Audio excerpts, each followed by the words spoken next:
Mesdames et messieurs, bonsoir et bienvenue dans RTI 1 reçoit. Ils sont plus de 316 000 fonctionnaires à porter l'État au quotidien.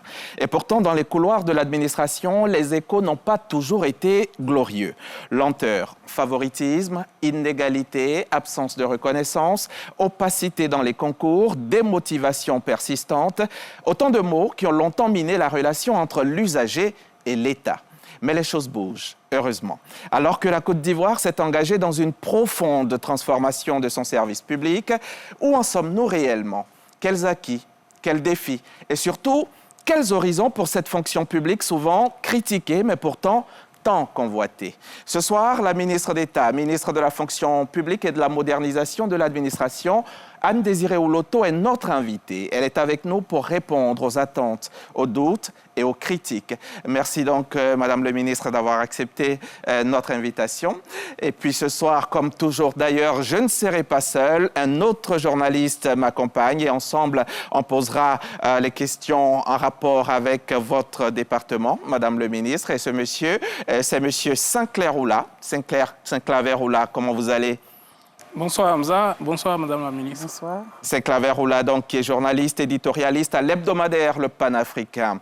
Le téléphone est ouvert également. Les téléspectateurs qui le souhaitent pourront aussi nous appeler pour faire connaître leurs préoccupations. Au bout du fil, ils auront Régis Kofi, journaliste, présentateur ici à RTI 1. Et à la régie, il y a du beau monde pour assurer la bonne marche de cette émission. Bienvenue également à tous vos collaborateurs, Madame le Ministre, vos collaborateurs qui ont bien voulu être présents dans cette salle pour vous soutenir. Alors, l'actualité, Madame le Ministre d'État, on la connaît. C'est cette annonce qu'a faite le chef de l'État, sa déclaration, c'est son vœu de briguer un autre mandat. Votre commentaire? Merci Hamza. Je voudrais d'entrée vous remercier et remercier la RTI pour cette opportunité que vous offrez au gouvernement à travers les ministères techniques de passer sur votre plateau afin de présenter à nos concitoyens les acquis, nos ambitions pour la Côte d'Ivoire, les politiques déployées ça et là pour le bonheur de nos concitoyens. J'avoue que je suis particulièrement heureuse aujourd'hui.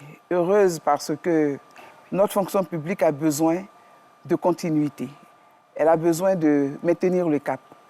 Et cette belle annonce de son Excellence, Monsieur le Président de la République, est un signe d'espoir, non seulement pour la Côte d'Ivoire, mais pour la fonction publique et pour ces milliers de fonctionnaires qui croient en un avenir meilleur, qui veulent voir leurs conditions de vie et de travail s'améliorer. Et depuis 2011, de nombreuses initiatives sont entreprises conformément à la vision du président de la République, de faire en sorte que les Ivoiriens vivent bien et que les fonctionnaires aussi vivent bien. Alors Hamza, je suis très heureuse de cette belle annonce parce que la fonction publique doit continuer sa marche en avant. D'accord. Alors, ce qui veut dire, vous êtes satisfaite, Madame le Ministre, de l'état du département ministériel que vous dirigez, la fonction publique de Côte d'Ivoire, à l'heure où nous sommes, si on vous demandait, êtes-vous satisfaite de votre fonction publique? Je regarderai d'abord les Ivoiriens. Et je lis dans le visage des Ivoiriens aujourd'hui beaucoup de fierté, parce que la Côte d'Ivoire va bien. La Côte d'Ivoire est stable, elle est en paix, elle est au travail. Et parce que la Côte d'Ivoire va bien, la fonction publique se porte naturellement bien, avec des fonctionnaires toujours à la tâche. Et donc, je ne peux être que satisfaite, parce que beaucoup a été fait, même si beaucoup reste à faire, nous sommes déterminés. Avec le président de la République, nous sommes déterminés et nous continuerons donc d'apporter chaque jour un peu plus pour le rayonnement de cette fonction publique. Nous aussi, Madame le Ministre d'État, nous avons lu dans le visage des Ivoiriens. On a surtout entendu ce qu'ils ont dit. Nos reporters leur ont tendu le micro. On va les écouter et puis on va revenir. Merci. Je pense qu'il y a certaines choses qui ont évolué. Étant à la maison, tu peux vérifier tes données sur le site web. De nos jours, Dans certaines structures, quand nous arrivons, il y a des personnes qui prennent le temps de bien nous accueillir avec le sourire, tout ça. Au niveau des papiers administratifs, il n'y a pas eu de changement. Parce que c'est les mêmes procédures encore qui continuent. Par exemple, quand vous allez, au moment où vous êtes dans le rang là, vous pensez que les gens sont en train de rentrer. Vous voyez les gens rentrent, les gens sortent, les gens rentrent, les gens sortent. Au moment où tu vas te rendre compte là, il est 17 h. Donc tu es obligé de faire comme les autres pour avancer. Je pense que rien n'a changé. Je lève ma main. C'est toujours pareil. Les réseaux en dessous, c'est toujours. Il faut mouiller la barbe. Quelque part, on peut dire qu'il y a une certaine crédibilité, mais il y a certains endroits où les concours qui concernent le CAFOP, voilà, on a entendu des choses dans le sens où les gens ont dû débourser une certaine somme, voilà, pour pouvoir être reçus. La nouvelle fonction publique, selon moi, je me dis que c'est bon. Pourquoi? Parce qu'avant, il y a des agents qui ne venaient pas au travail et ils n'étaient pas sanctionnés. Mais de nos jours, quand tu ne viens pas au travail, tu es sanctionné. Et puis, il y a plusieurs règles qu'il faut suivre maintenant à la fonction publique. En Côte d'Ivoire, la crédibilité de concours est beaucoup jugée. Et Madame le ministre, à chaque concours, elle répète à chaque fois la même phrase, l'égalité des chances. Je pense qu'on peut s'appuyer sur ça pour dire que les concours sont vraiment crédibles. Mais à côté de cela, on entend souvent qu'il y a des personnes qui ont des concours parce qu'ils ont payé telle somme, ils ont payé telle somme, ils ont payé telle somme. Ça, il ne faut pas, on va le cacher, ça existe. Mais Madame le ministre, à travers le gouvernement, font le nécessaire pour pouvoir pallier ce problème-là. Voilà, Madame le ministre d'État. Je voudrais rappeler que les téléspectateurs peuvent nous envoyer leurs questions en scannant le code QR qui s'affiche au bas de l'écran. Et nous sommes écoutés via la radio Côte d'Ivoire en simultané avec RTI 1. RTI 1, Madame le ministre. Alors, après avoir entendu tout ça, Madame le ministre d'État, vous maintenez que la fonction publique se porte bien? La fonction publique se porte bien. J'ai entendu, c'est vrai, certains... dans le micro-trottoir, déplorer les tares de cette fonction publique d'avant. Cette haute fonction publique, aujourd'hui, je suis venu vous parler de la nouvelle fonction publique. De cette fonction publique transformée de façon structurelle, mais également de façon culturelle. Je suis venu vous parler de cette fonction publique nouvelle, avec le fonctionnaire nouveau, qui se bat chaque jour pour améliorer son image, pour améliorer ses prestations, ses performances. Je parle de la fonction publique qui donne des résultats. Cette fonction publique, ils l'ont dit, qui donne aujourd'hui des résultats crédibles au concours administratif. Il faut le reconnaître, même s'il y a encore des brebis galeuses. Et de ce point de vue, je voudrais déplorer le fait que certains concitoyens continuent de croire encore en ces vendeurs d'illusions. Vous savez, si vous ne payez rien, vous pouvez rentrer à la fonction publique. Mais ils doutent d'eux-mêmes. Nous recevons chaque jour des témoignages de citoyens qui disent avoir passé N fois des concours et qui aujourd'hui, sans avoir payé, réussissent à entrer à la fonction publique. Les fois d'avant, quand ils payaient, ça ne passait pas. C'est ce qu'ils disent. Je ne les ai jamais vus payer. Je ne sais pas à qui ils paient, malheureusement. C'est un réseau que seuls connaissent. Mais ce que je sais, c'est qu'aujourd'hui, nous avons pris des mesures, des dispositions pour éviter cette proximité d'homme à homme. Grâce à la digitalisation aujourd'hui, eh bien, tout le monde a accès à l'inscription, au concours, dans toutes les administrations d'ailleurs. Pas seulement pour les concours de la fonction publique, pas seulement pour les concours de l'ENA, mais dans toutes les administrations aujourd'hui, c'est digitalisé. Donc, il n'y a plus de marchandage possible. Si vous vous laissez avoir, c'est dommage. Il faut croire en notre administration. Il faut croire en votre administration. Cette fonction publique a fait de grands bons qualitatifs. La fonction publique, donc des corrompus, des fainéants, des éternels absents, des fonctionnaires fictifs, des faux diplômes, de la lourdeur et du clientélisme, selon vous, tout ça est derrière nous. Qu'est-ce qui a changé, Madame le ministre? Ce qui a changé... Qu'est-ce que vous avez fait pour avoir cette grande conviction que tout a changé? Ce n'est pas moi qui ai fait. Vous savez, tout part d'une vision. Et cette vision est celle d'un homme, le président de la République, encore une fois. Tout part de cette vision. Son ambition, c'est une fonction publique, une administration publique républicaine, au service de tous, performante, efficace, à l'écoute de ses concitoyens.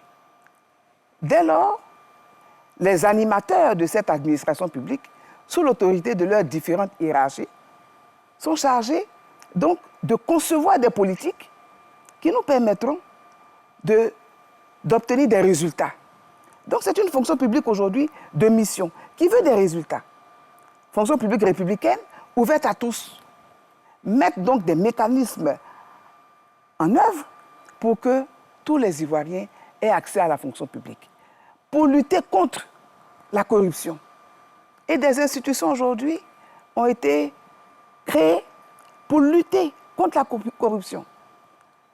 Une fonction publique aujourd'hui, vous avez parlé d'absentéisme, de fonctionnaires fictifs, mais vous vous souviendrez que dès la gouvernance du président Alassane Ouattara, l'un des premiers combats a été la lutte contre les fonctionnaires fictifs. Nous avons dépassé ce sujet. Aujourd'hui, il s'agit de transformation culturelle. Faire en sorte que le fonctionnaire s'approprie sa mission première, celle de servir en toute honnêteté, dans l'intérêt général. Et donc, le fonctionnaire est présent à son poste. Des mécanismes de contrôle de présence au poste.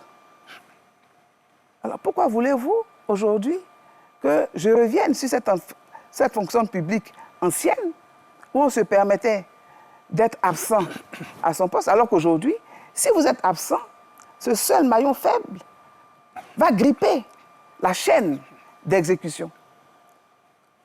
Non, cette fonction publique est totalement dépassée. Saint-Claver. Oui, Madame la ministre, on a entendu les téléspectateurs tout à l'heure s'exprimer. Est-ce que vous pensez que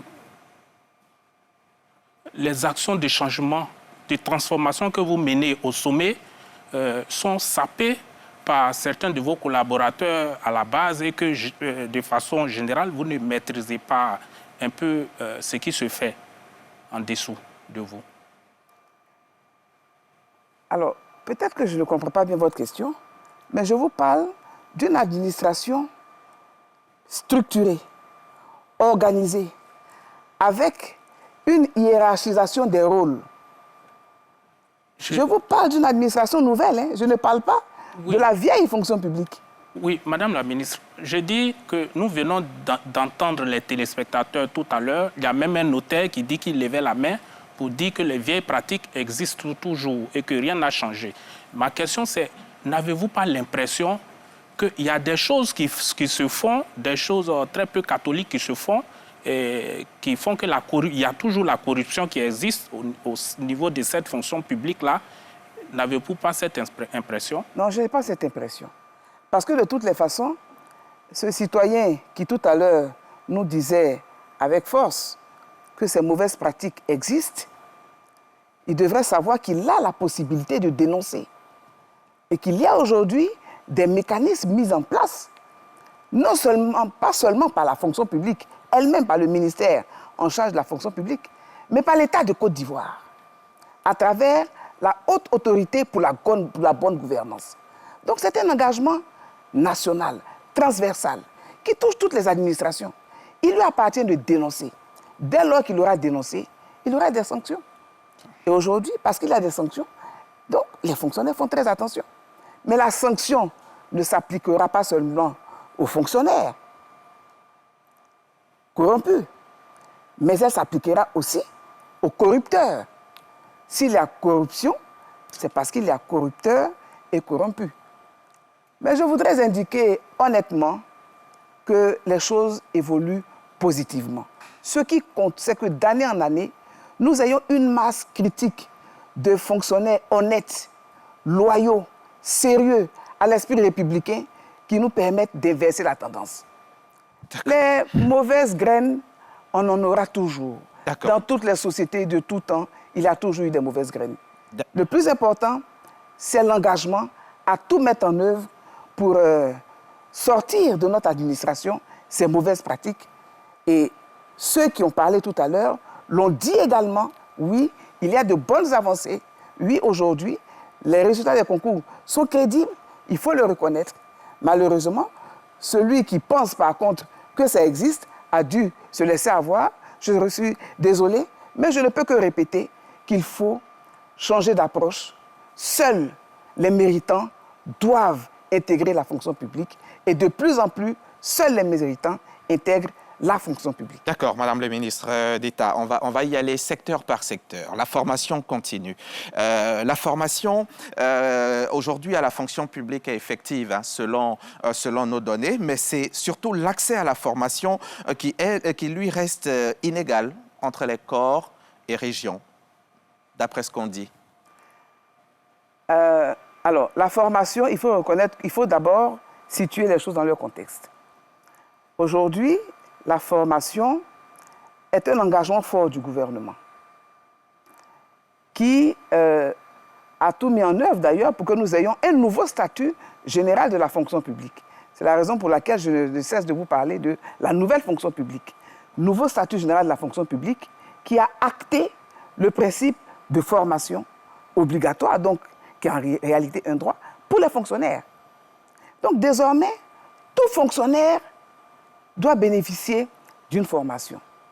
Il fut un temps où des fonctionnaires entraient à la fonction publique, en ressortaient pour la retraite, sans jamais bénéficier d'une formation, ou même sans jamais s'intéresser à une formation. Aujourd'hui, vous avez deux types de formation. La formation volontaire, personnelle, entreprise par le fonctionnaire lui-même. Vous avez des fonctionnaires qui entrent avec le bac et qui aujourd'hui ont un doctorat. Parce qu'ils veulent apprendre, ils voient la dynamique nouvelle, leur pays bouge, tout évolue, et ils ont des ambitions pour eux-mêmes et pour leur famille. C'est à saluer. Mais l'administration elle-même qui est ambitieuse veut des fonctionnaires compétents. Donc par l'approche de renforcement des capacités, nous disons que désormais, dans la carrière d'un fonctionnaire, il importe que son administration organise des séances, des modules de renforcement de capacité, de formation, selon les besoins de cette administration. J'ai une ambition, je vais atteindre tel objectif. Il faut donc que par anticipation, j'imagine le type de formation qui conviendrait à mes fonctionnaires afin de me permettre d'atteindre mes objectifs. C'est à la demande de l'administration que ce renforcement de capacité et que cette formation sera organisée et est consignée donc dans le nouveau statut général exemple pratique. De la fonction publique. Je prends Kofi Jean, qui est fonctionnaire, qui a envie de se faire former dans un domaine précis. Comment il accède à cette formation? Est-ce qu'il y a des critères de sélection? Alors, d'abord, il faut comprendre que l'administration, tout ce qui est fait dans l'administration, promotion du fonctionnaire, formation du fonctionnaire, envoi en stage, etc., tout cela répond à l'ambition de l'administration. L'administration n'est pas une entreprise privée, c'est une entreprise publique au service de l'intérêt général. Donc, dans l'intérêt général, le ministère technique donné, tout ministère technique, décide que, par exemple, ces fonctionnaires ou alors une entité spécifique devrait voir ses capacités renforcées en matière de statistiques, en matière de gestion de la qualité, par exemple, en matière de gestion des ressources humaines, par exemple. Et donc, dès lors, des possibilités peuvent être offertes à certains profils. Ou alors, on laisse l'opportunité, donc selon les administrations, aux fonctionnaires de se porter candidat en interne, en fonction de votre compétence, de votre capacité, votre aptitude, n'est-ce pas, à répondre donc à cette attente de votre administration. Vous pouvez être retenu par votre administration et proposer, n'est-ce pas, dans le cadre d'une formation de renforcement des capacités, une formation qualifiante, ou pourquoi pas même une formation diplômante, si l'administration estime qu'elle en a besoin. Et donc, c'est une approche nouvelle qui n'existait pas dans l'ancienne fonction publique. Aujourd'hui, grâce à ce nouveau statut général de la fonction publique, nous avons une politique nationale de formation.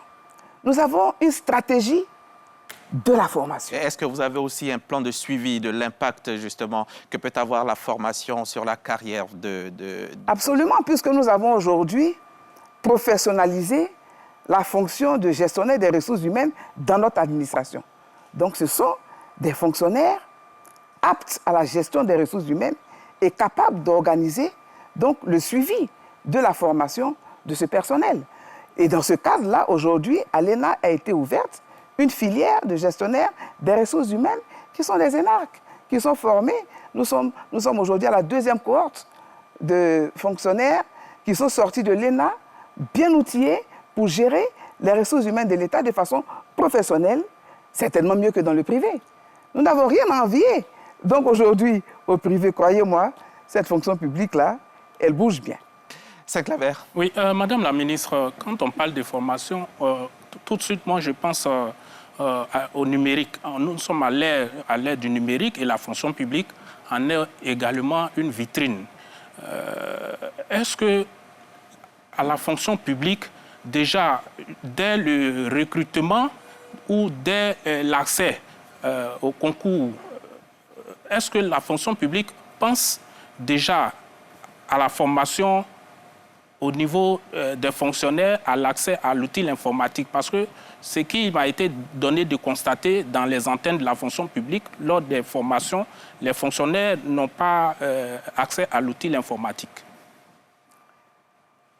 Bon, alors, je ne sais pas quand est-ce que vous avez fait cette évaluation, mais de ce que je sais, de ce que je vois dans notre administration, c'est qu'il y a eu aujourd'hui un vaste programme d'informatisation de notre administration. Autrement, on n'aurait jamais pu mettre en œuvre cette politique de digitalisation.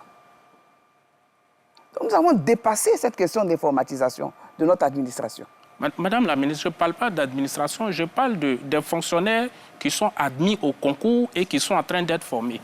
Mais vous savez d'ailleurs que désormais, tous les fonctionnaires qui sont recrutés passent obligatoirement par cette formation de base. On doit impérativement leur apprendre le b.a.-ba. L'informatique s'apprend. Celui qui arrive à la fonction publique et qui n'a jamais utilisé l'outil informatique, alors il sera formé. Il est obligé lui-même de faire des efforts parce qu'il ne pourra pas travailler dans notre administration. Admettons que vous êtes agent administratif ou agent de bureau et que vous êtes dans un service courrier. Mais déjà, la prise en charge par l'informatisation de notre administration, la prise en charge des courriers qui entrent dans l'administration, se fait à partir d'un ordinateur. Donc comment, en tant qu'adjoint, agent de bureau, agent administratif, vous ne saurez pas manipuler l'ordinateur? Donc ces formations ont été faites et nous avons d'ailleurs des partenariats avec plusieurs institutions qui accompagnent l'administration. Nous avons eu un vaste programme d'informatisation, je le répète. Aujourd'hui, l'enjeu pour nous n'est pas la maîtrise de l'outil informatique. L'enjeu pour nous, c'est la formation, n'est-ce pas, à la performance de la qualité du service public. C'est cela l'enjeu pour nous, la qualité de l'accueil. Ce qui est important pour nous, c'est la maîtrise des procédures qui existent désormais, la rigueur dans la gestion de nos actes, de nos tâches au quotidien. Je pense que de façon globale, l'outil informatique est de façon globale maîtrisé. Et le fonctionnaire qui ne maîtrise pas cet outil informatique va finir par désapprendre, par être démotivé. Vous avez parlé tout à l'heure de démotivation. Et donc, il a nécessairement besoin lui-même de changement. Il a besoin de changement. Et c'est cet effort que nous demandons aux fonctionnaires nouveaux, s'approprier les politiques, suivre la dynamique, s'engager personnellement et faire des efforts pour répondre aux attentes de cette administration-là. Depuis quelques années, vous procédez à la décoration de certains agents. C'est quoi les critères objectifs qui président à cela? Bon, d'abord, il faut dire pourquoi on décore. D'accord, allez-y. Pourquoi on décore? Vous avez parlé de démotivation. Je parle aussi de reconnaissance du mérite, d'encouragement, d'encouragement à rester à la fonction publique, à continuer de servir la nation de la plus belle des manières. L'administration est reconnaissante à ces milliers de fonctionnaires qui, à Abidjan et partout en Côte d'Ivoire, chaque jour offrent le service public à nos concitoyens. C'est la raison pour laquelle cet ordre du mérite de la fonction publique a été créé. Et il n'est pas le seul d'ailleurs. Vous verrez que dans plusieurs organisations administratives aujourd'hui, des ordres du mérite ont été créés pour encourager, pour susciter l'émulation, créer l'émulation.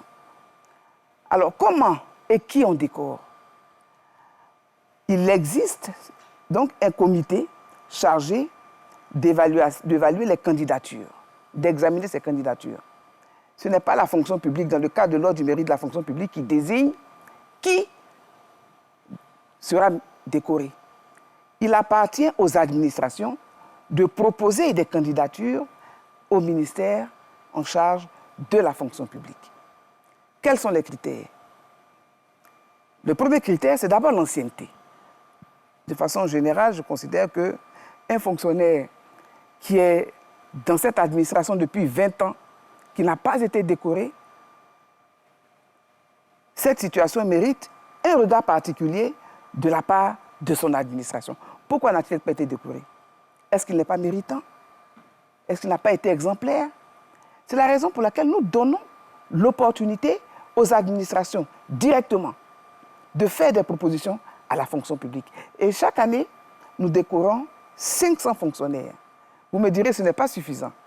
Oui, ce n'est pas suffisant parce que cela se fait naturellement en rapport avec le budget, n'est-ce pas, alloué donc, pour les décorations. Et c'est la raison pour laquelle nous estimons qu'il faut choisir ces candidatures avec la plus grande rigueur. Aujourd'hui, nous avons essayé d'ailleurs de donner un peu plus de chance en démocratisant donc ces candidatures et en permettant au fonctionnaire lui-même de souscrire en ligne directement en s'adressant à la fonction publique pour dire « moi, je pense que je suis méritant ». Et il justifie cela. Nous avons donc notre commission chargée d'examiner ces candidatures qui se prononcent et nombreux sont ceux qui se sont portés volontaires donc directement, qui ont été décorés donc, dans l'ordre du mérite de la fonction publique. Parce que 500 sur 316 000 fonctionnaires, malgré votre bonne volonté, il y en a qui resteront toute leur vie sans être... C'est un ordre du mérite. C'est un ordre du mérite. Et tout le monde n'est pas méritant. Et depuis que vous le faites, vous avez noté que cette décoration a un impact sur Absolument. la motivation? Elles ont un impact parce que les fonctionnaires lui disent, ils sont fiers. Ils sont fiers donc de porter leur médaille. Et à l'occasion de ces cérémonies, ils viennent avec leur famille. Ce sont vraiment des moments j'ai envie de dire, inoubliables, de joie, d'expression de joie, de solidarité. Et moi, j'aime bien ces cérémonies de décoration. Les fonctionnaires, oui, c'est vrai, ils en redemandent.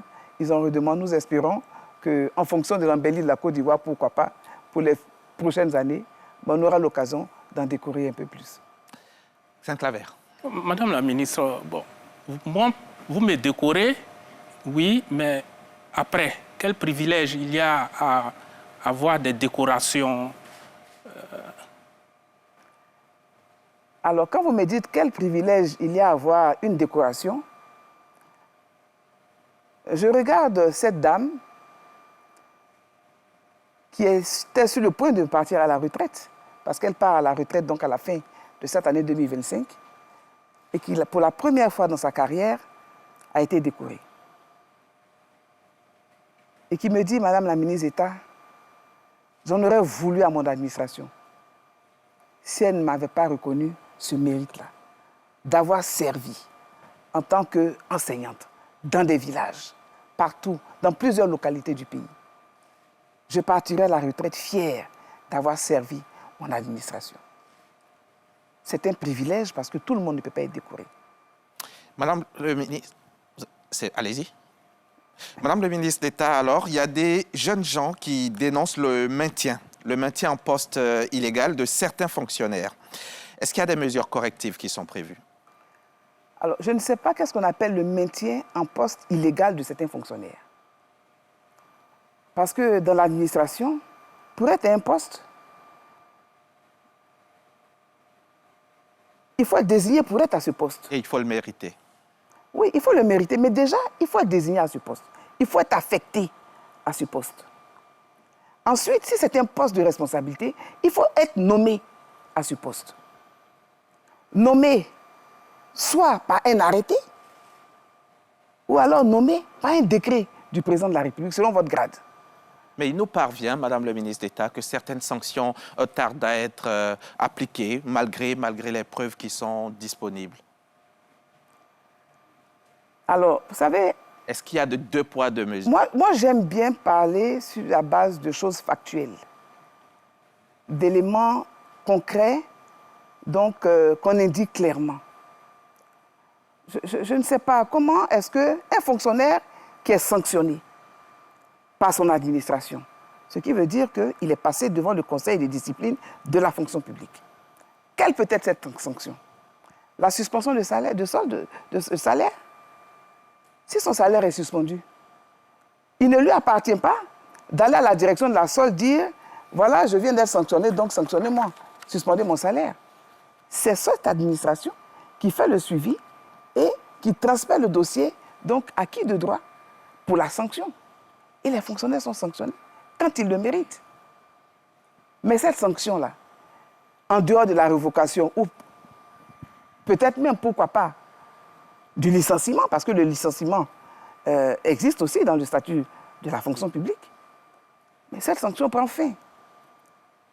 Je veux dire que quand le fonctionnaire a une sanction, au terme de cette sanction, il est réintégré, il est à nouveau mis à disposition, il est affecté, il reprend.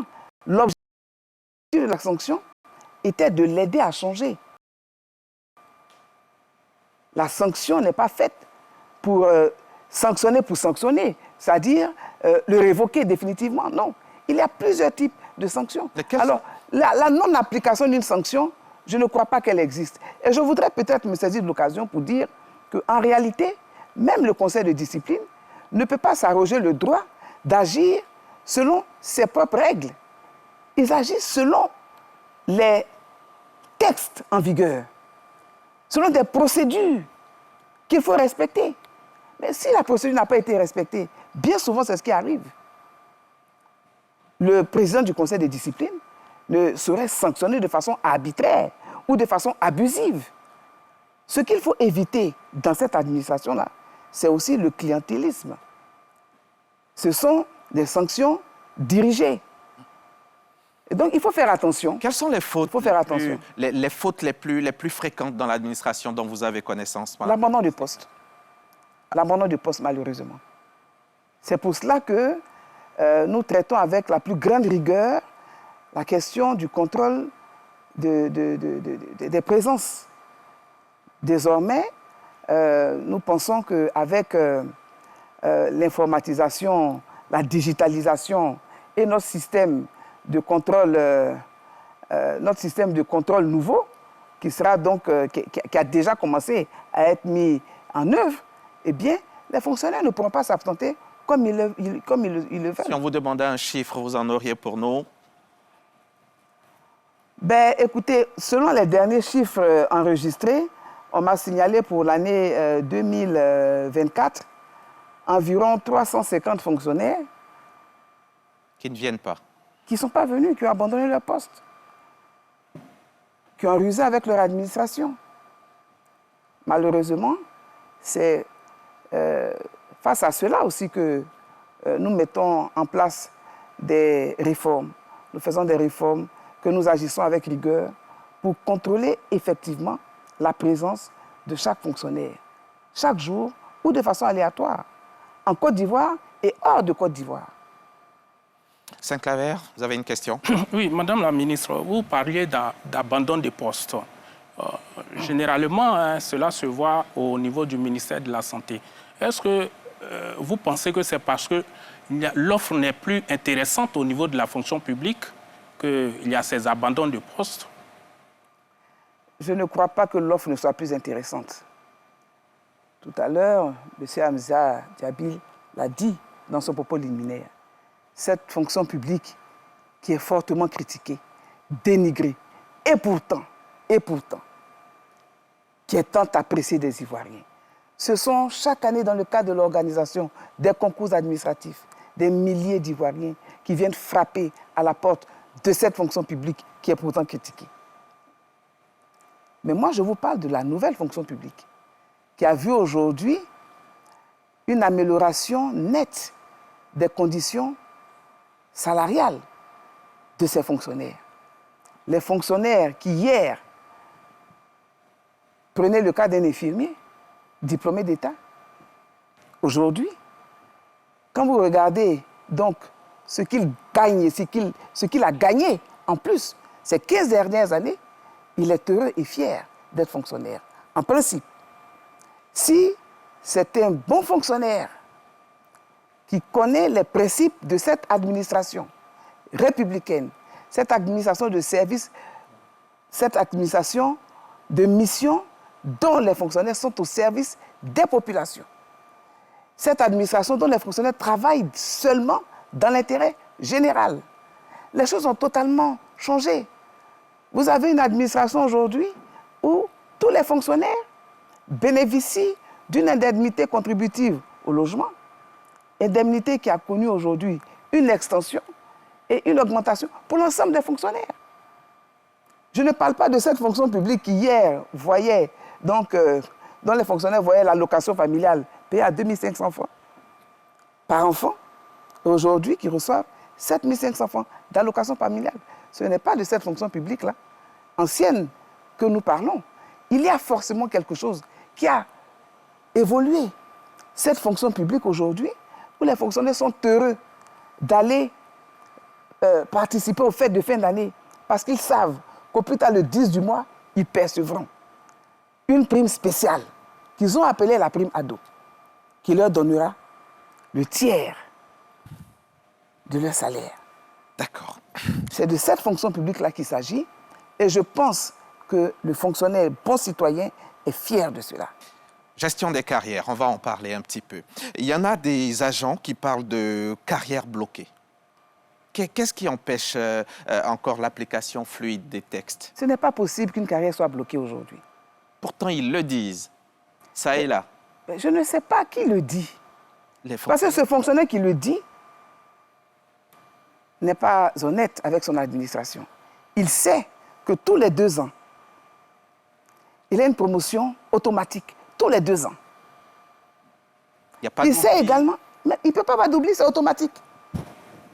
Je parle sous le contrôle sous le regard des organisations syndicales ici représentées, les signataires de la trêve sociale, qui sont représentés ici. C'est un engagement de 2017 pris par le gouvernement et qui est respecté. Il n'y a pas de possibilité de bloquer la carrière de qui que ce soit dans cette fonction publique nouvelle. Est-ce qu'il existe une plateforme transparente de suivi individuel, par exemple, des carrières? Le SICFAE, le système de gestion des fonctionnaires et agents de l'État du Côte d'Ivoire, aujourd'hui, qui permet à chaque fonctionnaire d'avoir sa page fonctionnaire et de suivre sa relation avec son administration, avec la fonction publique. Lorsque le fonctionnaire veut une information, lorsque le fonctionnaire a une préoccupation, il a besoin d'un acte, il fait le suivi lui-même à travers sa page fonctionnaire. Lorsque le fonctionnaire veut être affecté, il fait le suivi lui-même. Il sait qu'il a besoin de validation. Il sait et il suit lui-même. Le problème qui se pose, c'est que bien souvent, on veut rester sur des pratiques anciennes pour que le ministre en charge de la fonction publique agisse de façon, on va dire, de façon volontaire, indépendamment des principes, des procédures mises en place et des principes voulus par le président de la République. Indépendamment de ces réformes que nous avons prises Aujourd'hui, lorsqu'un fonctionnaire dit qu'il veut être affecté, je dis, par exemple, dans telle administration, mais le ministre de la fonction publique n'a pas la possibilité de l'envoyer là où il veut. Et comment c'est géré les mobilités intersectorielles, justement, dans la fonction publique? Alors aujourd'hui, c'est plus souple, avec le nouveau statut de la fonction publique. Par le passé, ce n'était pas possible. Mobilité professionnelle, parce que dans l'administration, dans notre fonction publique, il y a des emplois. Et à l'intérieur de ces... C'est-à-dire vous ne pouvez pas sortir d'un emploi pour un autre emploi par le passé. Parce que votre administration vous a recruté sur la base de ses besoins dans le cadre de cet emploi. Mais aujourd'hui, en tenant compte des ambitions de cette administration, en tenant compte de ses objectifs, de ses besoins nouveaux, en tenant compte également du fait que le fonctionnaire a été formé, a vu ses capacités renforcées, et peut-être qu'il s'est formé lui-même, qu'il a eu des diplômes supplémentaires dont il peut se prévaloir. L'administration, si elle estime que ce profil l'intéresse, elle peut donner son avis favorable pour la mobilité de ce fonctionnaire-là. Mais cela se fait, je le répète toujours, selon les besoins de l'administration. Deuxième possibilité, le fonctionnaire qui rentre à la fonction publique. Il est adjoint administratif. Il passe donc le cap de la formation de base. Il a tous ses diplômes en règle. Tout est bon. Il est mis à la disposition d'une administration par le ministère en charge de la fonction publique. Il n'est pas affecté par la fonction publique. Il est mis à disposition. Parce que chaque année, les administrations expriment leurs besoins à la fonction publique, qui est le gestionnaire des ressources humaines de l'État de Côte d'Ivoire. Et chaque administration dit, moi, pour l'année 2026, j'ai besoin de 10 adjoints administratifs, par exemple. J'ai besoin de 5 agents comptables, et ainsi de suite. Et sur cette base, le ministère de la fonction publique, selon les recrutements qui ont été faits, sur la base des profils, met à disposition ces agents à la disposition de ces administrations. Malheureusement, plusieurs fonctionnaires demandent à aller dans une administration de leur choix. Ce qui n'est pas possible. Ce n'est pas le fonctionnaire qui choisit son administration. C'est l'administration qui fait un appel à la fonction publique d'une qualification donnée de fonctionnaire, d'un profil de fonctionnaire. Et une fois mis à disposition de cette administration, il appartient au directeur des ressources humaines de cette administration, sous l'autorité de son ministre technique, de procéder à des affectations, encore une fois, selon les besoins de cette administration. Je donne un exemple. C'est important, nous sommes à une tribune d'information et de sensibilisation. Nous avons des centres de santé qui ont été construits, donc, dans nos localités à l'intérieur du pays.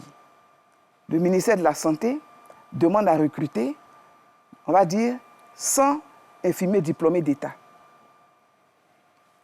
Donc, le ministère de la fonction publique, avec l'établissement en charge donc, de la formation et de l'accueil de ces fonctionnaires nouveaux, organise le concours, recrute, les forme, et la fonction publique les met à la disposition du ministère de la Santé.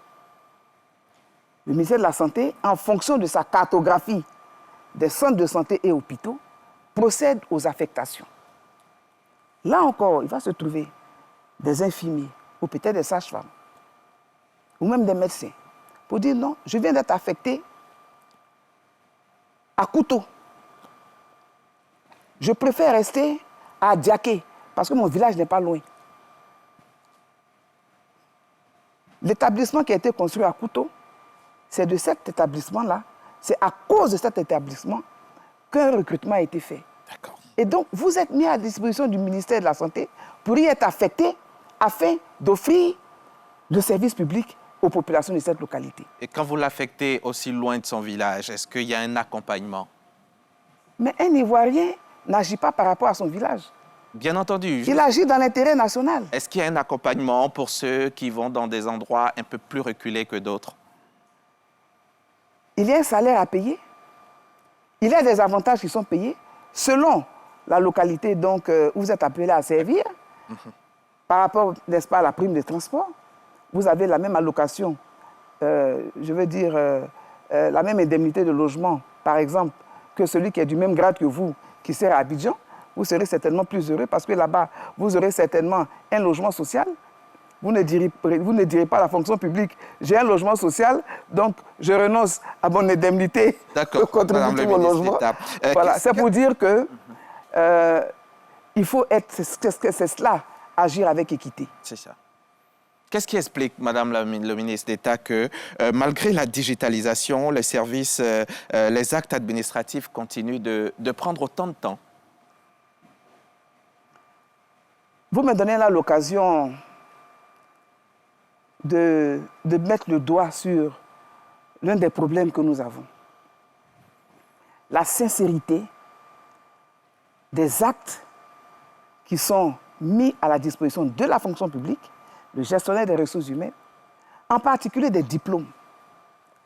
Lorsque un candidat se présente à un concours, il a une liste de pièces à fournir. Et parmi ces pièces, il doit fournir un diplôme.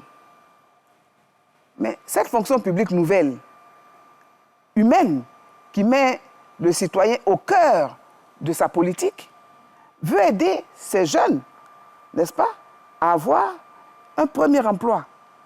Et donc, de façon humaine, nous acceptons les curriculums vitae sous réserve de nous produire le diplôme certifié.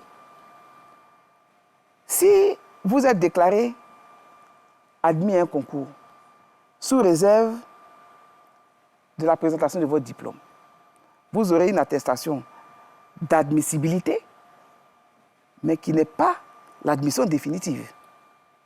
Vous allez certainement bénéficier de la formation, mais au moment où il va falloir mettre à disposition cette cohorte de votre génération, moi je ne mettrai à disposition des organisations, des administrations, que ceux qui auront donné toutes leurs pièces, dont les diplômes certifiés. Ceux-là seront mis à disposition, seront affectés, commenceront leur carrière. Mais ceux qui n'auront pas donné de diplôme certifié, malheureusement, seront obligés d'attendre.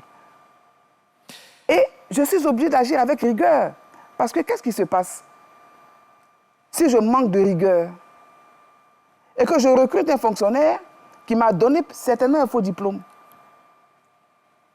Ce qui va se passer, c'est qu'à l'occasion d'un contrôle, je me rendrai bien compte un jour que c'est un faux diplôme. Alors, je n'aurai pas d'autre choix que d'interpeller ce fonctionnaire qui sera peut-être dans notre administration depuis 2 ans, 5 ans, voire 10 ans, en mettant en danger toute sa famille, ses enfants, son épouse. Alors, l'option qui a été prise par le gouvernement et par cette administration, c'est de dire, pour être définitivement admis, fonction publique, nous avons besoin d'un diplôme certifié. Et il y a des institutions qui sont chargées de certifier le diplôme. Nous leur adressons donc ces diplômes et nous leur demandons donc de nous produire. Les candidats se plaignent du temps mis souvent qui est très long. Malheureusement, parce que bien souvent, on a des surprises. Hein. C'est ça. La plateforme... On a des surprises parce que nous avons des réponses qui nous disent que ce monsieur n'est pas reconnu dans les fichiers de notre établissement. Ouais. Cela arrive souvent dans le privé. La plateforme e-démarche administrative, Madame le ministre d'État, rencontre de nombreux bugs. Des bugs de grosses lenteurs qui sont signalés sur la plateforme. Et cette observation, elle date depuis quelque temps déjà, mais les améliorations tardent à venir. Alors, je crois qu'il ne faut pas, faut pas se focaliser sur les quelques failles, quelquefois. D'accord. Cette question est une question technique. Quand on parle de plateforme e-démarche administrative, il y en a plusieurs. Dans chacune des administrations, quand je prends le ministère de la fonction publique, nous avons une plateforme e-démarche administrative qui permet donc de garantir la proximité entre l'administration et tous les Ivoiriens, quelles que soient les situations géographiques. Un citoyen qui est, on va dire, à Bouna, qui veut se présenter à un concours administratif, il sait qu'il peut, le moment venu, à partir donc d'un ordinateur ou de son téléphone portable, donc accéder au site du ministère de la fonction publique, avoir toutes les informations et via ce site interagir avec cette administration. Quels sont les types de services qui sont en ligne? J'ai envie de dire que tous les types de services sont en ligne. Pourquoi? Parce qu'aujourd'hui, tous les citoyens peuvent saisir notre administration. Il y a partout des bornes tactiles, par exemple, qui permettent à nos concitoyens, à travers l'Observatoire du service public, de donner leur ressenti, d'exprimer leurs plaintes, mais aussi de féliciter l'administration. Et de plus en plus, nous enregistrons donc des satisfactions, des expressions de satisfaction de nos concitoyens. Un fonctionnaire qui est dans une localité X donnée, qui a besoin d'un document administratif, n'a plus besoin de venir à Abidjan. À partir donc de son poste de travail, il fait la requête, à partir du SIGFAE d'ailleurs, ou sur les différentes tribunes du ministère, sans avoir à se déplacer, il obtient l'acte qu'il attend. Et cela se fait dans des délais records. Le fonctionnaire aujourd'hui qui entre à la fonction publique, vous avez parlé de lenteur, mais cette ancienne fonction publique dont je parlais tout à l'heure, et dont bien souvent les Ivoiriens parlent, c'est cette ancienne fonction publique qui faisait attendre le nouveau fonctionnaire pendant 2, 3 ans, voire 4 ans, avant d'avoir son premier salaire, qu'on appelle le premier mandatement. Mais aujourd'hui, lorsque le fonctionnaire est rigoureux, lorsqu'il respecte les procédures, au bout de entre 3 et 6 mois, il a son premier mandatement, il a son premier salaire, il est heureux. Il est heureux. Madame le ministre d'État, tout croule sous le poids des questions qui arrivent. La tablette, il y en a, le gestionnaire de la tablette nous signale 851 messages qui arrivent. Les téléspectateurs ont envie de vous parler. Le téléphone, c'est pareil. Je vais vous en poser quelques-unes ici, hein, et puis on va y aller avec Régis Kofi pour les questions qu'il a pu recueillir. Comment faire pour connaître un diplôme non certifié ou non authentique? Vous en avez un peu parlé. Pourquoi certains fonctionnaires sont maintenus à leur poste malgré le fait qu'ils soient déjà à la retraite? Sont-ils irremplaçables? Quelles sont les mesures prises pour éviter la fraude pendant les concours en Côte d'Ivoire? La digitalisation des services peut-elle suffire à moderniser l'administration? Abdoulaye Ouattara lui dit « Je suis ravi de laisser la latitude, que vous laissiez la latitude aux téléspectateurs de participer à cette émission. Ma question est la suivante. Comment Madame le ministre explique-t-elle une lenteur exténuante dans la réfection des différents documents administratifs malgré la digitalisation ?» Ça, on vient d'y répondre. Quel est le nombre exact des fonctionnaires, etc. 316 000, c'est par cela qu'on avait commencé. Madame le ministre d'État, voilà quelques-unes des questions, et on ne peut pas toutes les citer ici, mais on va aller au téléphone et ensemble, vous allez répondre de façon groupée. Régis Kofi, si vous nous entendez, quelques questions pour Madame le ministre d'État. Bonsoir Ramdan Diaby, bonsoir à toutes et à tous. Monsieur Kenom Yoboué nous appelle de la ville de Boaké. Il s'interroge sur la prochaine rentrée scolaire. Est-ce que les enseignants seront situés sur les primes réclamées cette année avant bien sûr la prochaine rentrée des classes? Parlant d'enseignants, monsieur Kwaku Francis nous rejoint de la capitale politique, Yamoussoukro. Sa question, pourquoi les enseignants n'ont pas droit à passer le concours de l'ENA?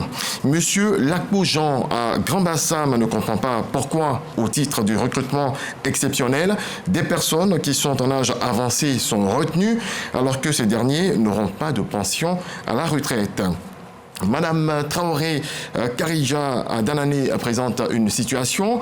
En 2023, elle a été admise à un concours d'agent de santé. Sa formation s'est achevée en août 2024 et depuis, pas d'affectation, aucun signe à l'horizon. Elle espère un mot de Madame la ministre d'État. Monsieur Bakayoko Badi à Boaké fait le constat. Lorsque les fonctionnaires sont en formation, les avancements sont suspendus alors que le statut général, dans le statut général de la fonction publique, il est mentionné le contraire. Et puis, Hamza Diaby, peut-être que la ministre aura une réponse à cette observation. 98% de ceux qui nous appellent sont des fonctionnaires à l'intérieur du pays. Voilà, c'est tout pour cette première vague. Voilà, Madame le ministre d'État, 2 minutes pour répondre à tout ça. Merci, merci. Hamza, je voudrais dire merci à tous ces fonctionnaires à l'intérieur du pays qui nous suivent ce soir. Ils ont raison parce qu'ils sont si loin d'Abidjan qu'ils veulent savoir ce qui s'y passe et ils ont raison de suivre ce genre d'émissions. C'est à travers ces émissions qu'ils obtiennent naturellement, donc qu'ils réussissent à avoir certaines informations importantes. Alors, je voudrais revenir sur la question du maintien en poste lorsque, malgré tout, certains fonctionnaires vont à la retraite. Voyez-vous, je n'ai pas arrêté de dire, depuis le début de cette émission, de rappeler la nécessité pour l'administration d'agir toujours selon ses objectifs, selon ses ambitions et dans un souci de performance. Notre administration travaille sur la base de programmes. On a parlé régulièrement de plusieurs PND. Le premier PND, le deuxième PND, nous sommes aujourd'hui au 3e PND. Et ces PND sont mis en œuvre à travers des programmes. Vous avez aujourd'hui des fonctionnaires qui ont été formés, qui bénéficient donc d'une certaine expertise et qui conduisent certains programmes ou certaines politiques. Il est tout à fait indiqué pour l'administration de maintenir ce fonctionnaire en activité en raison d'une contrainte ou d'une autre afin de faciliter l'exécution de ce programme-là. C'est d'ailleurs la raison pour laquelle il est prévu par le statut général de la fonction publique la possibilité pour l'administration donc de recruter des personnes, des citoyens qui ne sont pas fonctionnaires, mais qui seront des contractuels de notre administration. Et donc, celui qui est maintenu en activité peut être maintenu donc par décision de son administration pour une période précise d'1 an ou de 2 ans, selon les programmes, selon les contraintes du moment. C'est aussi cela l'une des prérogatives de cette administration qu'on ne peut pas lui retirer.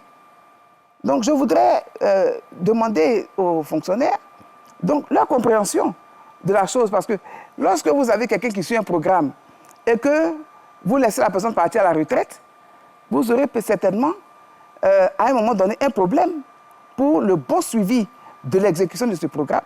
Parce que celui qui sera là, qui viendra, n'aura pas l'expertise nécessaire, n'aura pas l'expérience nécessaire et pourra peut-être mettre en difficulté la bonne exécution de ce programme-là. C'est la raison pour laquelle aujourd'hui, nous mettons un point d'honneur au travail en équipe, de telle sorte que, au fur et à mesure, de jeunes générations soient formées pour la relève et cela se fait par anticipation. De moins en moins aujourd'hui dans cette administration, il y a des métiers en activité. Pourquoi les enseignants ne participent pas au concours pour les concours pour intégrer l'ENA? Alors, c'est une question qui va m'emmener à aborder un problème que nous avons. Pourquoi aujourd'hui nous recrutons de façon exceptionnelle des enseignants chaque année? Parce que malheureusement, des enseignants qui sont recrutés conformément aux besoins et aux attentes de leur administration, d'une administration donnée, en l'espèce le ministère de l'Éducation nationale et de l'alphabétisation, ou le ministère de l'Enseignement technique et professionnel, ou encore le ministère de l'Enseignement supérieur. Malheureusement, 1 an, 2 ans, 3 ans plus tard, ne sont plus des enseignants clés en main, ils se retrouvent dans des administrations. Et cela crée un problème au fonctionnement de ces administrations. C'est la raison pour laquelle l'administration a pris des mesures pour faire en sorte que les fonctionnaires enseignants qui sont recrutés répondent aux attentes de leur administration en allant donc assumer les fonctions pour lesquelles ils ont été recrutés. D'accord. Les personnes âgées sont retenues lors de recrutements exceptionnels. Des personnes âgées? Oui, c'est sa question. Les personnes les plus âgées. Ce n'est pas possible puisque lorsque il y a des recrutements, même exceptionnels, il y a une limite d'âge. D'accord. 2023, elle est admise et depuis, pas d'affectation. Pourquoi les affectations mettent autant de temps, Madame le ministre d'État? Est-ce que c'est toute sa génération de recrues, de nouvelles recrues, qui n'est pas affectée, ou c'est elle seule qui n'est pas affectée? Alors, elle a un problème spécifique. Non, mais Madame le ministre, j'avais cette question. Les affectations mettent du temps parce que les personnes qui ont été reçues au concours, par exemple, qui ont même achevé la formation, les auditeurs de 2023 à 100 ans, ils ne sont pas encore affectés. Ben moi, je connais des auditeurs de 2023 qui sont affectés. Donc, votre administration procède par étapes, par groupement ou... Si le diplôme n'est pas certifié, vous n'êtes pas affecté. D'accord. Vous n'avez pas votre attestation d'admission définitive. Et donc, vous ne pouvez pas être affecté. D'accord. Parce que vous n'êtes pas définitivement admis. D'accord. Nous attendons la certification de vos diplômes. De vos diplômes. Cap sur la signature électronique. L'administration ivoirienne passe à la vitesse numérique. La signature électronique désormais déployée vise à simplifier et sécuriser la production des actes administratifs. Une avancée majeure pour moderniser les services publics. On va suivre ce reportage de Grace Kondo, notre spécialiste maison des questions fonction publique. L'administration publique ivoirienne était dans un passé récent l'objet de nombreuses critiques en raison des lenteurs dans la délivrance des actes administratifs. Pour prendre en compte les préoccupations des usagers clients, le gouvernement, à travers le ministère d'État, ministère de la fonction publique et de la modernisation de l'administration, a opté depuis 2023 pour le déploiement de la signature électronique dans le traitement et la délivrance des actes administratifs. Cet outil a un impact très important sur la qualité du service et surtout sur la célérité de la prestation du service public. Lorsque le document est signé électroniquement, c'est le document électronique qui devient original. Donc, l'usager, en fait, n'a plus besoin de se déplacer. Il peut recevoir ce document électronique original directement. Cette solution digitale a plusieurs avantages et plusieurs entités ont déjà adhéré au projet. Les actes liés au foncier sont très nombreux. Il s'agit de 40 types d'actes. Et on s'est rendu compte que, par exemple, en 2020, monsieur le ministre a signé près de 23 000 actes. Ça nous fait environ 2 000 actes par mois avec la signature électronique. Monsieur le ministre, partout où il se trouve, il peut se connecter, il peut regarder les dossiers à signer, il peut les apprécier et il peut les signer.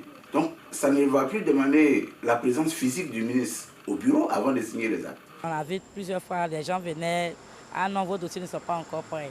Mais je pense qu'avec la signature électronique, là, ça va faire avancer encore et mieux faire tourner aussi l'administration.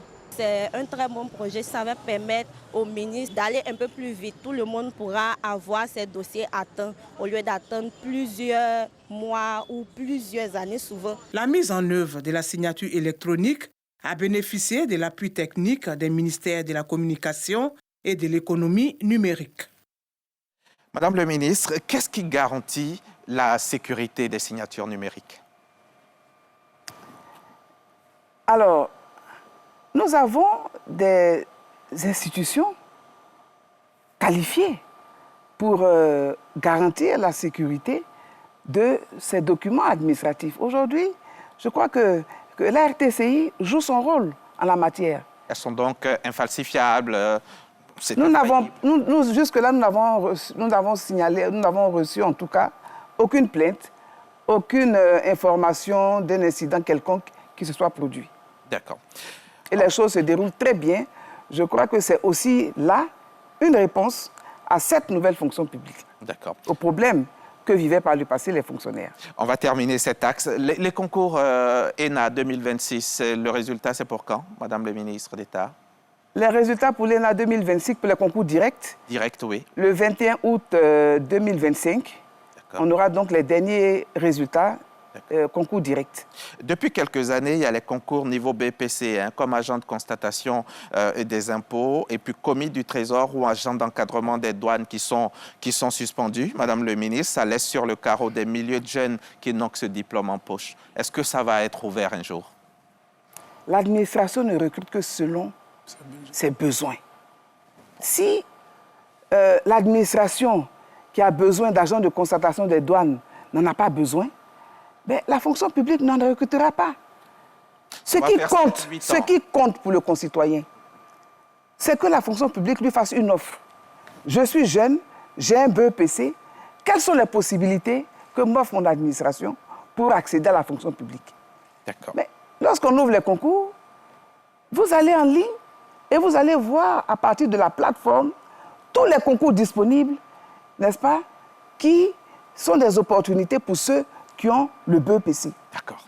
Mais pourquoi voulez-vous devenir forcément agent de constatation des douanes? Parce que je n'ai que le diplôme qui peut me permettre d'y être. Mais non, mais ce diplôme peut vous permettre aussi d'être agent administratif. D'accord. Merci.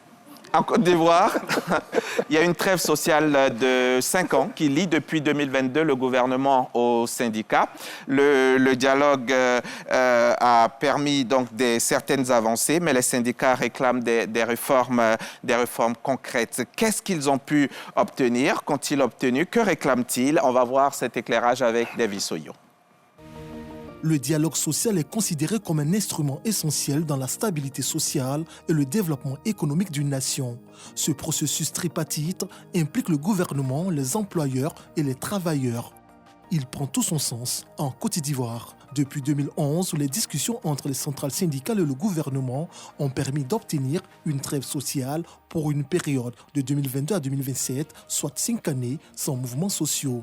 Résultat, augmentation salariale avec le paiement d'un 13e mois baptisé Primado pour les fonctionnaires et agents de l'État, y compris les forces de défense et de sécurité. Vu qu'on a réussi à obtenir la révalorisation de l'allocation familiale, qui était de 2500 depuis l'époque.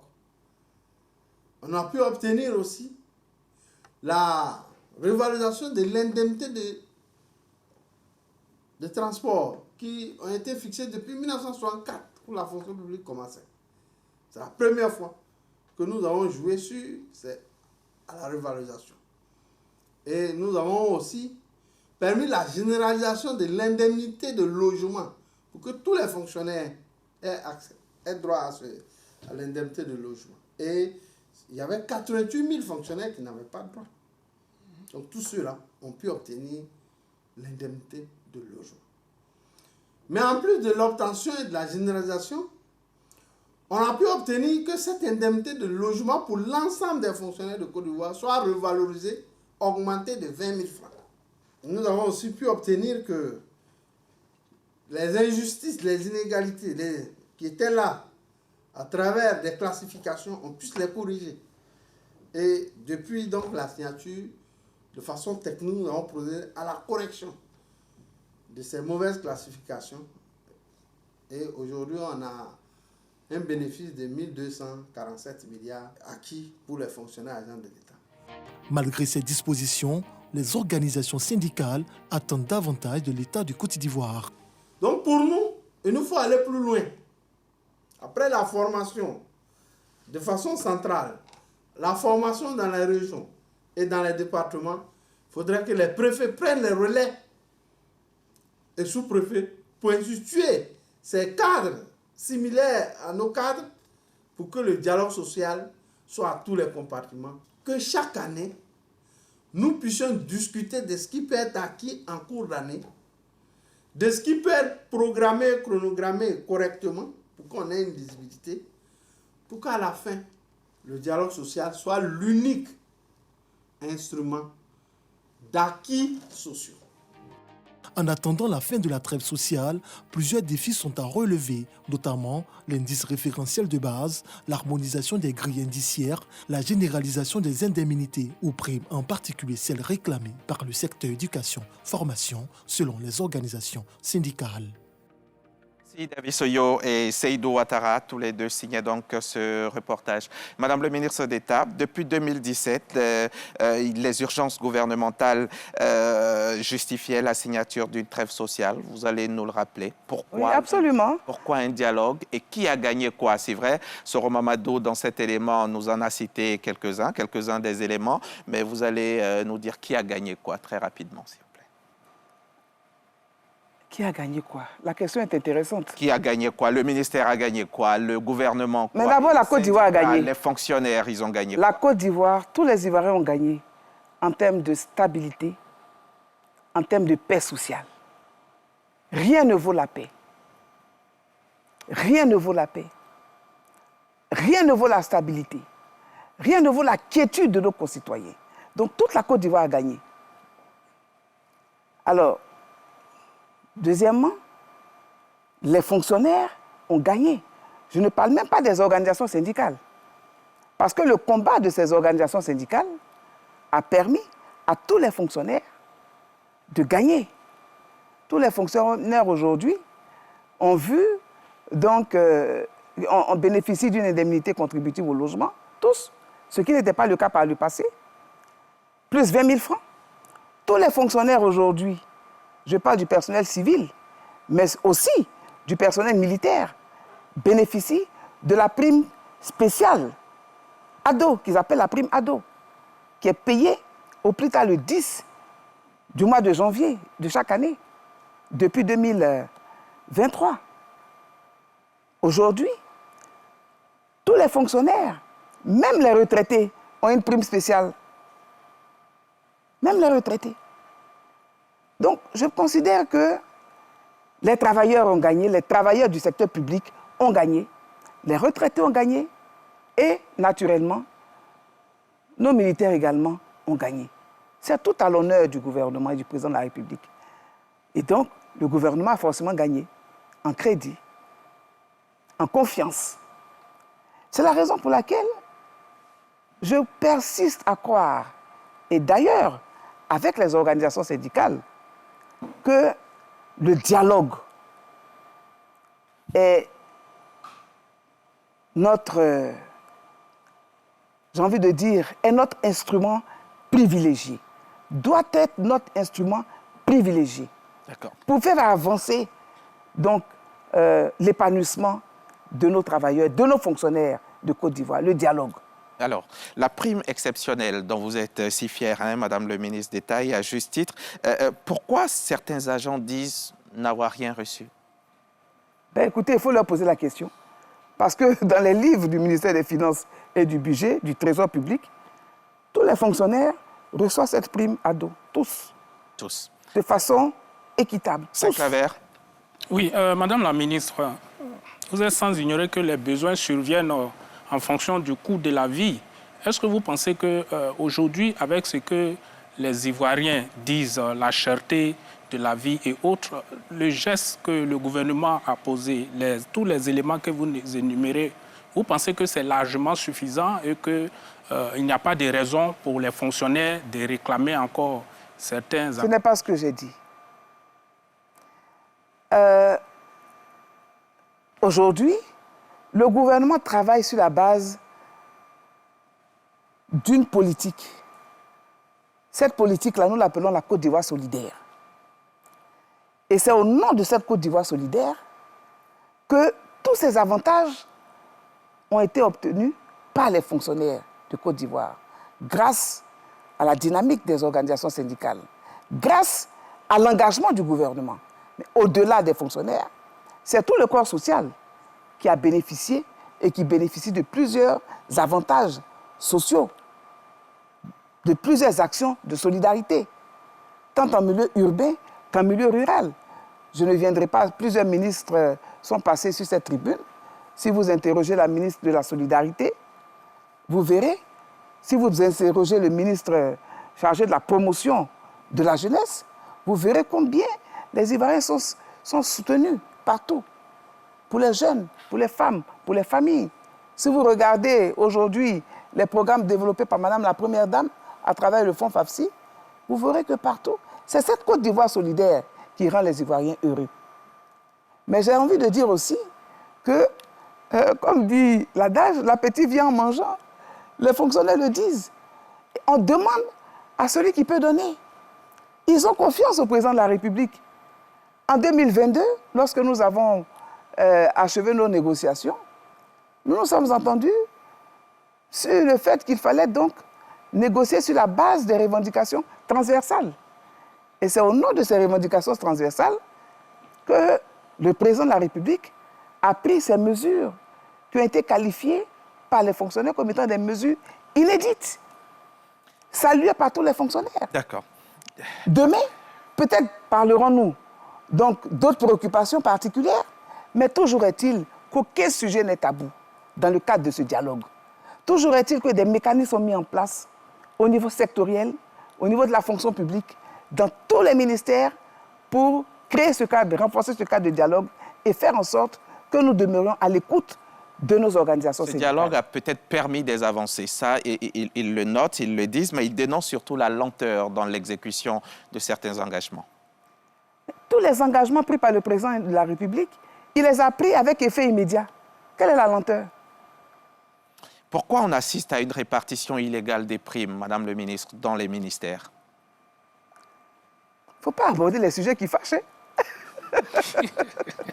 Non, c'est vrai. Cette question mérite réflexion. C'est la raison pour laquelle le gouvernement a créé donc, un comité consultatif de la fonction publique qui est chargé de regarder justement, d'analyser toutes ces revendications qui ont un impact financier. Et ce comité consultatif de la fonction publique a d'ailleurs eu recours à un groupe d'experts qui est chargé de nous apporter donc des pistes de solutions sur ces questions spécifiques. Et la question de la prime est une question préoccupante. Moi-même, j'ai été bien surprise, je vous le dis. Mais cela nous permet de revenir encore sur l'ancienne fonction publique. Nous l'assumons, mais nous avons décidé de regarder la question dans le fond afin d'y apporter des solutions durables.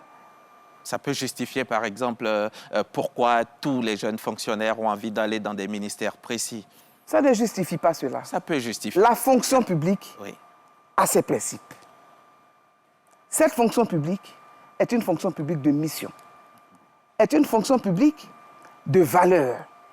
C'est une fonction publique qui travaille dans l'intérêt, pour l'intérêt général. Pour le bien-être. C'est dans que la fonction... on parlait tout à l'heure de cherté de la vie. Si j'ai l'occasion d'aller dans un ministère où en plus du salaire, le bien-être, avec toutes les vertus que vous citez, si j'ai une prime en plus, ça va bien arranger ma vie. Oui, mais et pourtant, vous savez que même ceux qui ont ces primes estiment que ces primes ne suffisent pas. Parce qu'on cherche toujours à aller un peu plus. Mais alors, donc, vous avez la réponse. Ce qui est important de dire, c'est qu'il faut revenir à nos fondamentaux. Si, en réalité, il y a injustice, alors, je veux bien avoir la certitude qu'il y a injustice pour que le gouvernement puisse prendre des mesures correctives.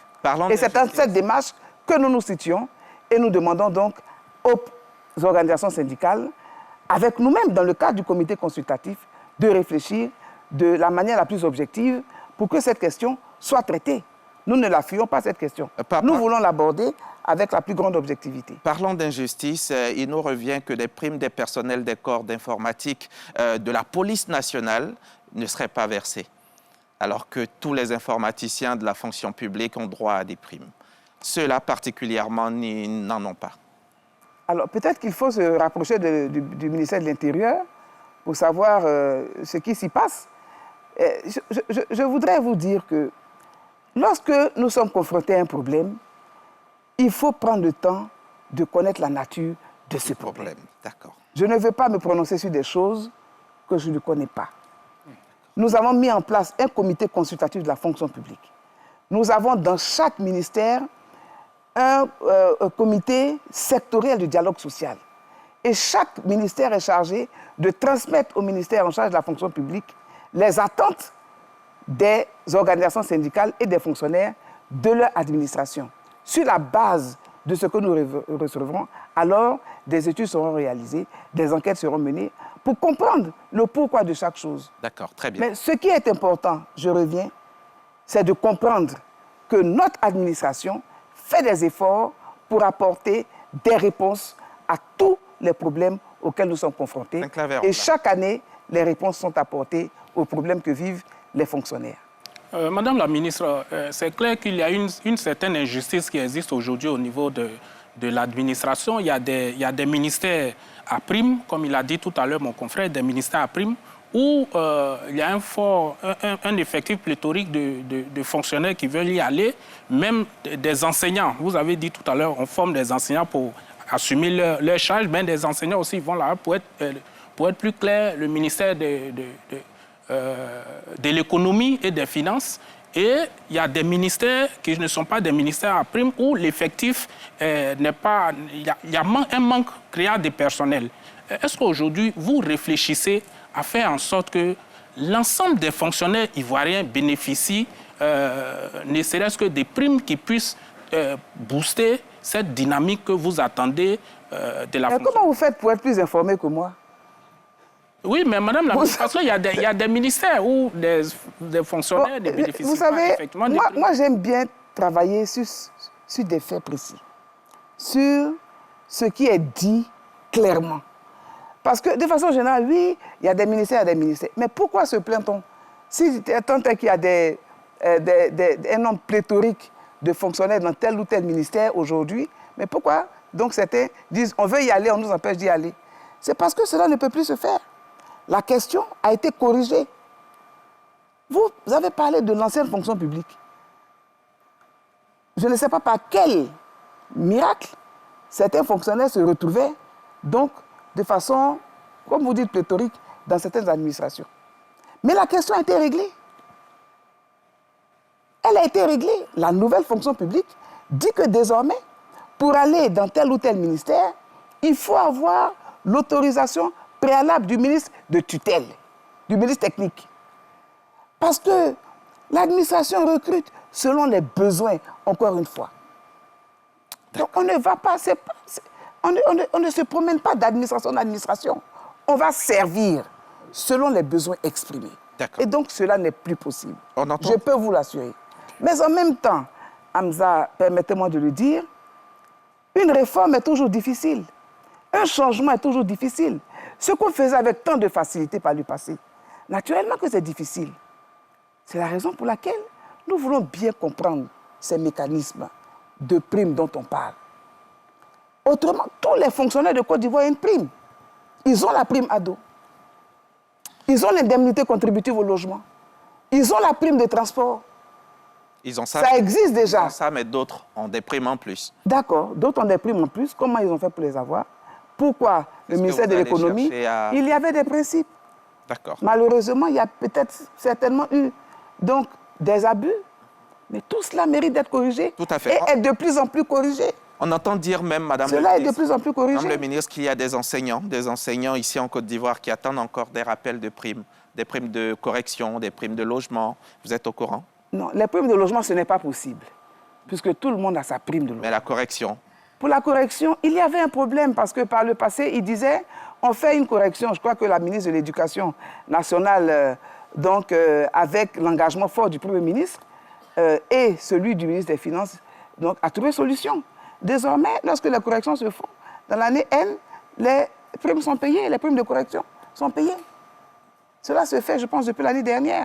Donc, on apporte... Ce qui compte, c'est que l'administration apporte des réponses aux problèmes. Peu importe. Par le passé, pourquoi est-ce qu'on va attendre 1 an, 2 ans avant de payer la prime de celui qui a corrigé? Pourquoi? Et le traitement aujourd'hui, cela ne se fait plus. Le traitement des agents journaliers, Madame le ministre d'État, les agents contractuels ou vacataires, ça, eux semblent être le parent pauvre. Hein. Pourquoi le parent pauvre? Je ne sais pas, parce qu'ils sont toujours en attente, par exemple, d'intégration. Qu'est-ce qui bloque? L'intégration n'est jamais automatique dans la fonction publique. Oui, mais... Pour entrer à la fonction publique, mais il faut passer un concours. Mais ils sont... L'administration a organisé par moment des recrutements exceptionnels pour répondre, pour résoudre des problèmes sociaux, pour résoudre des problèmes spécifiques. Cela s'est fait, mais ce n'est pas une règle. Ce n'est pas une règle.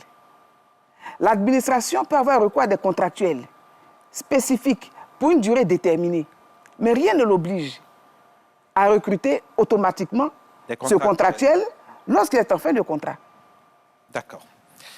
Madame le ministre d'État, je reviens à ma tablette pour vous poser quelques questions. On va encore rejoindre Régis Kofi. Pourquoi, dans le cas des mutations, il est si difficile de l'obtenir, nous qui sommes à l'intérieur du pays, pendant que certains sont favorisés? Je suggère que l'État revienne sur l'ancien système d'affectation, d'où, dans le temps, chaque fonctionnaire était affecté après 5 ans. Madame le ministre, qu'en est-il des travaux en cours en ce qui concerne la prime des enseignants? Pourquoi existe-t-il des ministères à prime et des ministères qui n'ont pas de prime? Quelles sont les mesures prises pour éviter la fraude dans les concours, etc. D'accord. Voilà, en gros. Et puis, vous y répondez et on va rejoindre Régis Kofi. Alors, je voudrais revenir sur la question de la prime. Il faut laisser le temps au comité consultatif chargé d'examiner la question, de mener ses réflexions jusqu'à son terme. Vous avez une date? Un groupe des experts a été commis. Un cabinet, d'ailleurs, également, est en train de mener des réflexions pour aider le gouvernement à bien comprendre ce mécanisme. Laissons le temps au temps. Laissons-leur faire le travail. Laissez-nous, je vais dire, consolider ce dialogue avec nos organisations syndicales. Laissez-nous consolider cette confiance-là. Je crois qu'il n'y a pas de crainte à avoir. Ils disent oui, mais le président Alassane Ouattara, après 2025, il a dit, il est candidat. Ils disent oui, on ne peut demander qu'à celui qui sait donner. Mais il est encore là. Il n'y a pas de crainte à avoir. Gardons notre sérénité. Allons pas à pas. Le gouvernement travaille et le président de la République, tel qu'il a fait en 2017, tel qu'il a fait en 2022, saura encore apporter des réponses aux préoccupations de nos concitoyens. Régis Kofi, si vous nous entendez, allez-y pour 2 questions, s'il vous plaît. Oui, Hamza Diaby, Monsieur Trabi à Odiéné revient sur la prime dans le secteur éducation-formation. Je pense que la ministre vient d'en parler. Est-ce qu'il y aura une réponse avant la rentrée scolaire en septembre prochain? C'est sa question. Monsieur Kéa Ablequin déplore une situation au niveau de la formation continue dans la santé. Les fonctionnaires sont obligés de se retrouver à Abidjan alors qu'il y a plusieurs antennes à l'intérieur du pays. Et puis, M. Koulibaly Issoufou à Séguéla a terminé sa formation pour passer à un autre grade. Mais depuis 2023, l'arrêté de promotion n'a pas été signé. Voilà, c'est tout pour cette vague. Merci Régis Kofi. Madame le ministre d'État, les questions que vous avez entendues, répondez de façon globale. Je voudrais demander à nos enseignants de faire confiance à leurs organisations syndicales qui ont su les aider à gagner des luttes sans grève. Je me pose la question de savoir si avant la rentrée, le gouvernement donnera une réponse sur la prime. Mais je ne suis pas le cabinet d'experts qui est chargé d'apporter des réponses. Et avec nos partenaires sociaux, les organisations syndicales, nous avons une plateforme de suivi de ce mécanisme. Laissons donc à ces experts le temps de travailler. Nous nous retrouverons d'ailleurs bientôt au mois d'août pour faire une évaluation à mi-parcours et on verra dans quel sens on va. D'accord. Il faut continuer de faire confiance au gouvernement. Je pense qu'il ne faut pas mettre la charrue avant les bœufs. Madame le ministre d'État, on va encore retourner dans les rues d'Abidjan. Notre reporter Seydou Ouattara a tendu le micro aux populations. Quelles sont leurs attentes? Voilà la question qu'il leur a posée. Élément de réponse maintenant. Pour celui qui écoute attentivement à chaque instant notre ministre d'État, doit déjà comprendre que notre rêve est en train de se réaliser. Et donc pour tout fonctionnaire aujourd'hui, notre souhait le plus ardent, que de part et d'autre, dans tous les ministères, si possible, qu'il y ait au moins une prime. Et vous allez voir, les déplacements, les voyages interministériels vont franchement prendre fin. Il faudrait vraiment que la fonction publique, dans ses réformes, pense à comment motiver les fonctionnaires du secteur éducation-formation, du primaire au supérieur. Surtout motiver ceux mêmes qui donnent la connaissance, les aider à mieux travailler. Les instituteurs sont à l'intérieur du pays, dans des zones qui sont très difficiles d'accès. Je pense que, premièrement, c'est d'encourager l'informatisation du système, surtout au niveau des concours. Si tout le système est bien informatisé, vous verrez que le concours sera plus objectif. Et la seconde chose, c'est au niveau de la gestion des carrières. Voilà, il faut que, lorsqu'on vous dit que après 3 ans, vous devez passer d'une catégorie à une autre, il faut que vraiment, après les 3 ans, cela soit fait. Et ensuite, lorsque le fonctionnaire change de catégorie ou de grade, il faut que cela soit suivi au niveau financier. Nous les retraités, souvent, maintenant quand on vient, on dit bon, tu as 70 ans, tu demandes le montant que tu veux, on ne te donne pas. 70 ans, on te donne 200 000. 150 000, ça peut faire quoi? Donc moi, ma plainte, ce que je demande, ma réponse, ce que je demande à l'État, pour nous aider, nous les retraités, vraiment encore tout faire au niveau des prestations de crédit, pour nous aider. Voilà, Madame le ministre, vous les avez entendus. Hein. Je vais vous demander, quelle est votre vision de la fonction publique d'aujourd'hui à 2040? Alors, merci de revenir sur la vision. Je l'ai dit d'entrée, la vision est celle d'un homme. Aujourd'hui, celui qui est à la barre, c'est le président de la République, le président Alassane Ouattara. Son rêve, c'est cette administration publique républicaine, performante, au service de tous. Et dans les projections de Côte d'Ivoire 2030, nous ambitionnons une administration publique zéro papier, entièrement digitalisée, transparente, dont la gestion est équitable, ouverte à tous. Une fonction publique vertueuse. Ce que je ne vous souhaite pas pour mon pays, c'est un retour en arrière d'une fonction publique à 2 poids 2 mesures, d'une fonction publique avec des lenteurs, des lourdeurs administratives, d'une fonction publique avec des fonctionnaires mal formés, non formés. Je ne veux plus d'une fonction publique où les recrutements se font sur la base du clientélisme, de la corruption. J'espère et je souhaite que la Côte d'Ivoire ne recule pas et que nous continuions d'aller de l'avant. C'est la raison pour laquelle il est important que la transformation structurelle de cette administration avance également avec la transformation culturelle de cette administration et l'avènement du fonctionnaire nouveau. Le président de la République rêve de l'avènement d'un Ivoirien nouveau. Pour ce qui nous concerne, nous parlons de l'avènement du fonctionnaire nouveau. Pourquoi? Ce fonctionnaire nouveau qui sait apprécier le privilège qu'il a, les avantages qu'il a. J'ai entendu tout à l'heure parler de démotivation du secteur éducation-formation. Quand on sait que tous les enseignants de Côte d'Ivoire ont une grille spéciale, qui n'est pas celle de tous les fonctionnaires.